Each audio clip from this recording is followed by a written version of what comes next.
My dear students, السلام علیکم ورحمۃ اللہ وبرکاتہ۔ امید ہے کہ آپ خیر و عافیت سے ہوں گے۔ میرا نام محمد عبداللہ تیمور۔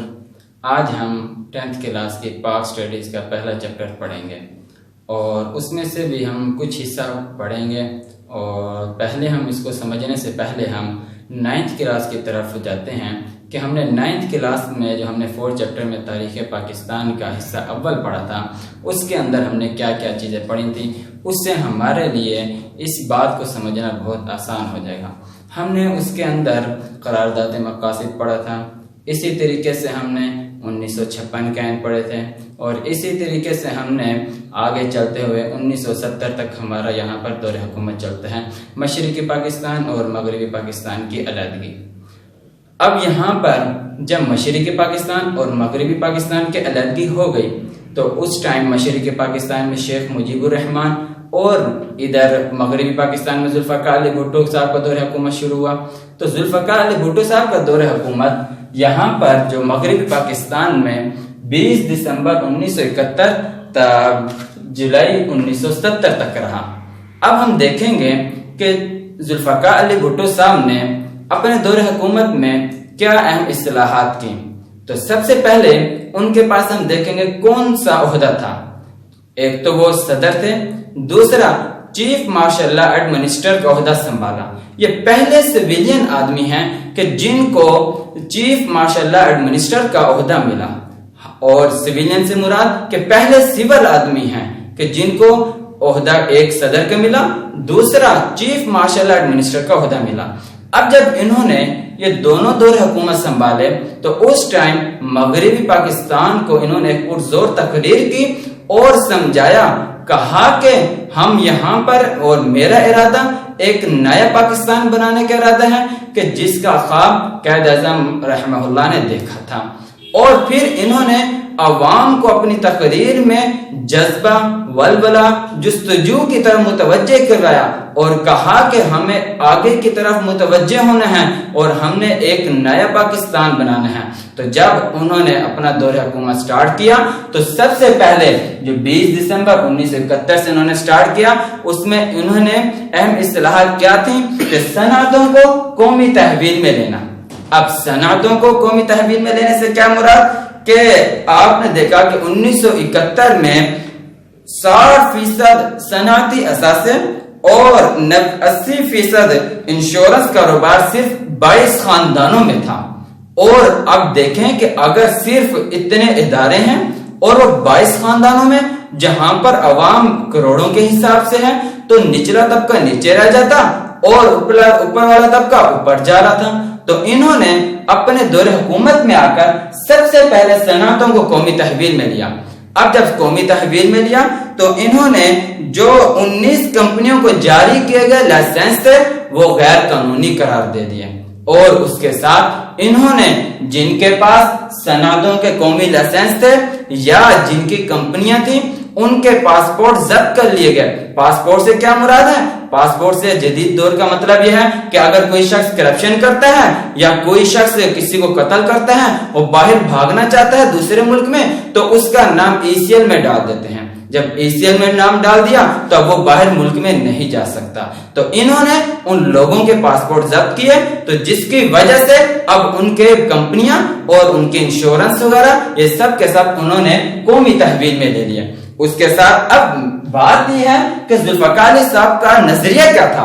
ان کا نظریہ یہ تھا کہ ہم نے نچلے طبقے کو بھی اوپر لانا ہے اور سرمایہ دار بھی سرمایہ دار رہیں، دولت مند بھی دولت مند رہیں، اور اس کے ساتھ ساتھ حکومت کو بھی فائدہ پہنچے۔ اگر حکومت کو فائدہ نہ پہنچے تو پھر ہمارے یہ قومی تحویل میں لینے کا فائدہ کیا؟ یہ صنعتی ادارے ہیں، ان کا فائدہ کیا؟ تو اس صورت میں انہوں نے 10 صنعتوں کو اپنے قومی تحویل میں لیا۔ وہ 10 صنعتیں کون کون سی ہیں ہم ان میں سے کچھ دیکھ لیتے ہیں۔ ایک پرزے جوڑ کر ملانے والی گاڑیاں، اسی طریقے سے موٹر سائیکل ہے، اس کے بھی پرزے فلاں کمپنی میں بن رہے ہیں، فلاں کمپنی میں بن رہے ہیں، پھر اس کو ایک علیحدہ کمپنی میں لایا جاتا ہے جس کو وہ جوڑ کر ایک موٹر سائیکل بنا لیتے ہیں۔ اسی طریقے سے پرزے جو جوڑ کر بنانے والی فیکٹریاں تھیں ان کو قومی تحویل میں لیا۔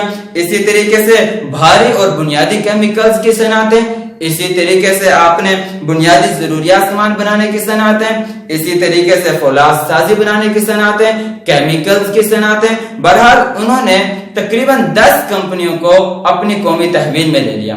آگے ہم چلتے ہیں کہ ذوالفقار علی بھٹو صاحب کا اس کے اندر اور کیا کام تھا کہ انہوں نے بینکوں اور بیمہ کمپنیوں کو بھی قومی تحویل میں لیا۔ بینکوں اور بیمہ کمپنیوں سے کیا مراد کہ اگر کوئی سرمایہ دار تھا، اس نے اپنے بینک بنائے ہوئے ہیں، نجی ادارے بنائے ہوئے ہیں، چھوٹے چھوٹے ادارے بنائے ہوئے ہیں، اب وہ ان کو فائدہ ہوتا جا رہا ہے، نہ عوام کو فائدہ ہو رہا ہے، نہ ادھر سے حکومت کو فائدہ ہو رہا ہے، تو انہوں نے بینکوں اور کمپنیوں کو بھی، بیمہ کمپنیوں کو بھی کیا لیا؟ قومی تحویل میں لیا۔ تو اس سے بھی پھر یہ فائدہ ہوا کہ جو ملازمین تھے ان کو بھی فائدہ پہنچنے لگا۔ اب ان کو کیا فائدہ پہنچنے لگا؟ کیونکہ پرائیویٹ کمپنیاں تھیں، ان کو نہ بونس ملتا تھا، ان کو نہ کچھ اور ملتا تھا، نہ انشورنس ملتی تھی۔ اب انہوں نے کہا کہ ہم نے ان کو لے کر جس طریقے سے ایک سرکاری ملازمین کو مراعات ملتی ہے، ایک سرکاری ملازمین کو فائدہ پہنچتا ہے، اسی طریقے سے پرائیویٹ کمپنیاں بنیں گی تو اس صورت میں بھی لیبر کو فائدہ ملے گا۔ تو اب یہ دو کام جو تھے انہوں نے اپنی 1970-1971 میں یہ کام کیا۔ اسی طریقے سے انہوں نے لیبر اصلاحات میں بھی کام کیا۔ کیا مطلب؟ لیبر سے مراد مزدور طبقہ، کہ انہوں نے جو مزدور طبقہ تھا اس کو فائدہ نہیں پہنچ رہا تھا، وہ غریب سے غریب تھا، اگر وہ جتنا بھی کام کر لیتا تو اس کو فائدہ نہیں پہنچتا تھا، اگر وہ اوور ٹائم بھی لگا لے تو اس کو بھی فائدہ نہیں ملتا تھا۔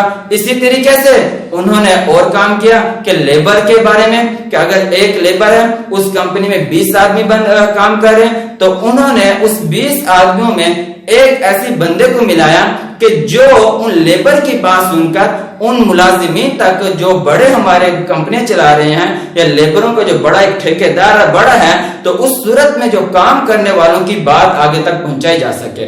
تو بہرحال انہوں نے لیبر کو بھی فائدہ پہنچایا، مزدور طبقے کو بھی فائدہ پہنچایا۔ اسی طریقے سے انہوں نے مزید کام کرتے ہوئے زرعی اصلاحات میں بھی کام کیا۔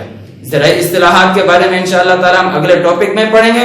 تو آج کے سبق میں ہمارا جو مختصر سا ہو گیا، ایک تو ہو گیا کہ ان کا دور حکومت کب سے کب تک رہا، اور عزیز طلباء طالبات یہ ہمارا ایک شارٹ کوسچن بھی بنتا ہے کہ ذوالفقار علی بھٹو صاحب کا دور حکومت کب سے کب تک ہے، تو ہم کہیں گے 1971 سے لے کر 1970 تک، صرف یہ 2 نمبر کا شارٹ کوسچن بھی ہے۔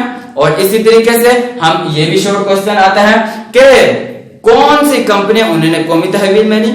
اسی طریقے سے یہ بھی آتا ہے کہ 1971 میں انہوں نے کتنے فیصد صنعتی اثاثوں کو قومی تحویل میں لیا، ہم کہیں گے کہ 60% صنعتی اثاثوں کو قومی تحویل میں لیا۔ اسی طریقے سے ہم کہیں گے کہ بیمہ کمپنیوں کو کتنے قومی تحویل میں لیا، تو ہم کہیں گے کہ 80% بیمہ کمپنیوں کو قومی تحویل میں لیا۔ تو یہ ہمارے شارٹ کوسچن بھی بنتا ہے، اسی طریقے سے MCQs بھی بنتا ہے۔ تو آج کا ہمارا مختصر ٹاپک کہ 20 دسمبر 1971 تھا جولائی 1970 تک ذوالفقار علی بھٹو صاحب کا دور حکومت رہا۔ اسی طریقے سے انہوں نے اپنے دور حکومت کے اندر معاشی اصلاحات قائم کی، وہ کون کون سی تھی؟ صنعتوں کو قومی تحویل میں لینا، اسی طریقے سے بینکوں اور بیمہ کمپنیوں کا قومی تحویل میں لینا، لیبر اصلاحات، اسی طریقے سے زرعی اصلاحات، اس کو ہم اگلے ٹاپک میں دیکھیں گے انشاءاللہ۔ السلام علیکم۔